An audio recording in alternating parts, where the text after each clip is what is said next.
ইউনিভার্সের কৃপায় আশা করি সকলে ভালো আছেন এবং সুস্থ আছেন। ধীরে ধীরে দেখা হবে। সমস্ত ইউনিভার্স যে ভক্তবৃন্দ রেখে গেছিলেন আমাদের, সেই সমস্ত ভক্তবৃন্দর সাথে সাক্ষাৎ হবে। অচিরেই একত্রে হতে চলেছি ইউনিভার্সের কৃপায়। সনাতনী যে ভাইয়েরা আছেন তারা আশীর্বাদ করুন, আমরা যেন ইউনিভার্সের সেই নাম বা ইউনিভার্স কিন্তু একটা শব্দই নয়। ইউনিভার্স হচ্ছে গোবিন্দরই এক রূপ। তিনি গুরুরূপে এসেছিলেন এবং আমাদের কিছু ভক্ত নিয়ে তিনি চলাফেরা করতেন।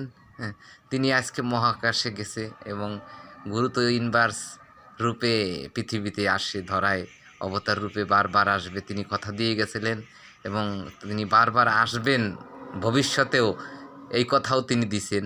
হ্যাঁ, এখন এই ইউনিভার্সের অনুষ্ঠান যেন ধরে রাখতে পারি। সামনে মা কালীর পূজা ইউনিভার্স ওনার বাড়িতে করতেন, সেটা আগে পিছে করা যায় এবং একই ওই দিনে সেই বারের গাছতলা যে পূজা, মায়ের পূজা ধর্ম প্রতিষ্ঠান করে গেছেন উনি, সেই ভবিষ্যৎবাণী দিয়ে গেছেন এখানে অনন্তকাল চলতে থাকবে। সেখানে তো ইউনিভার্সে নির্বাচিত আমরা যারা আছি আমরাই তো উছিলা, বাকি তো সব ইউনিভার্স করবে।